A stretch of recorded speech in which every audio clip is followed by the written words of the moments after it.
Alors pour l'escape game, on est ouvert depuis 3 ans, mais la première année, on n'a pas pu vraiment exploiter l'escape game. On a pu ouvrir à peine une vingtaine de jours. Et pour le bistro game, ça fait 2 ans qu'on est ouvert.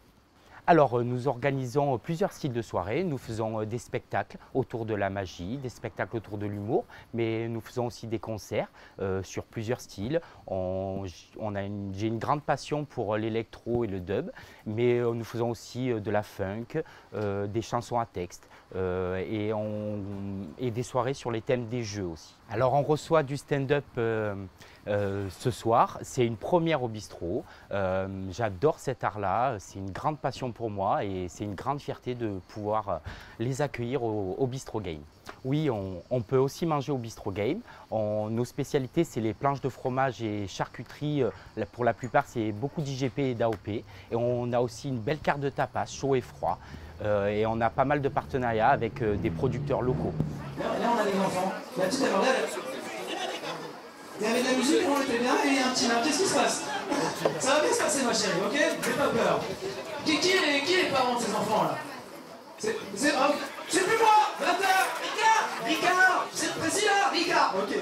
Alors, Stand Up 07, ça a été créé complètement par hasard. C'est parti d'une vanne avec Malik à la base. Moi, je suis très fervent de l'humour, des soirées stand-up, des plateaux d'humour. Et c'est pas ce qu'on a vraiment, en tout cas dans le sud Ardèche, dans notre territoire.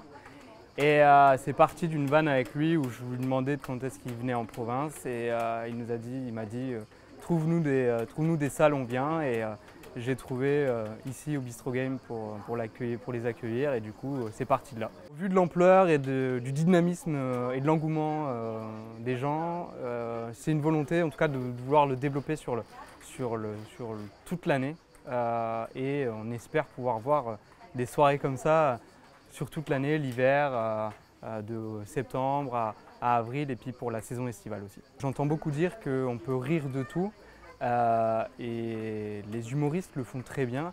Après, s'il y a des sensibilités qui me dérangent, en tout cas je ne vais pas les juger, je vais les prendre et souvent quand il y a des sujets un peu sensibles, on arrive très bien à me faire rire de ces sujets-là. Donc, je trouve que quand les humoristes disent qu'ils arrivent à rire de tout, ben, je les crois. Et là, d'un coup, elle commence à être complètement possédée, elle me plaque contre le lit et elle commence à me chevaucher, tu sais, en mode hippodrome de Vincennes. Et moi, dans sa bio Tinder, je me souviens qu'elle avait écrit passionné d'équitation. Et elle commence à me chevaucher, tu vois, je comprends pas, moi je suis là, ok, elle me chevauche.